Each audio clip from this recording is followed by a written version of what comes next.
So this subject here, depending on when it actually comes across your desk, could be frustrating, confusing, stressful, cause a lot of anxiety, and those kind of things can happen if you're on the receiving end of a phone call from your group when they receive a penalty letter for either penalty A or penalty B.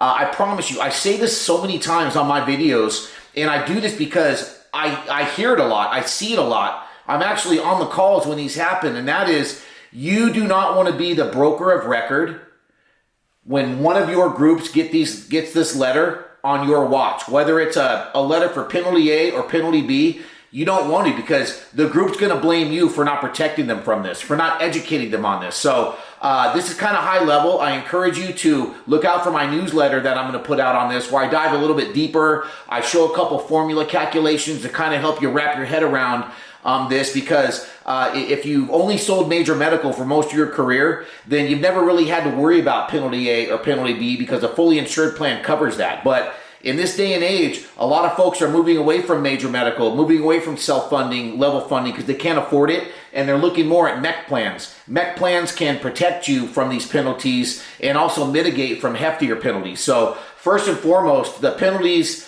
in 2023 are a lot heftier than the previous years. So right now, if your group receives a penalty for penalty A, that's if they are found to be an applicable large employer, which they call an ALE, which means they have 50 or more full-time employees and full-time equivalents. If they are shown that they have not offered at least minimum essential coverage, then they're going to be fined $2,880 per employee. Depending on the company size, that could be a very hefty employee. They do an audit and they do a global penalty for all employees, okay?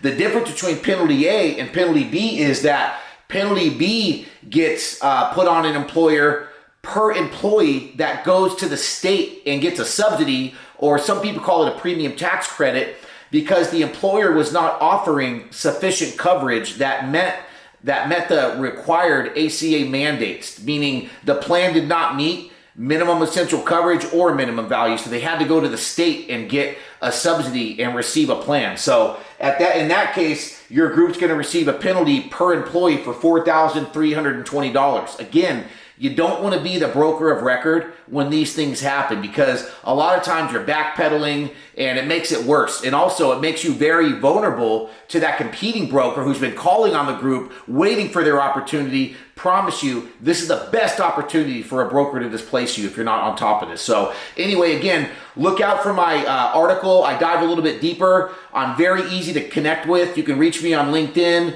go onto my website, fill out my contact form. My Calendly link is placed everywhere, including my LinkedIn profile. So I definitely would love to hear from you. I like the Calendly link because it allows you to schedule an appointment with me that best fits your schedule. So please look into this. If you'd like to know more, I'd love to talk to you real soon.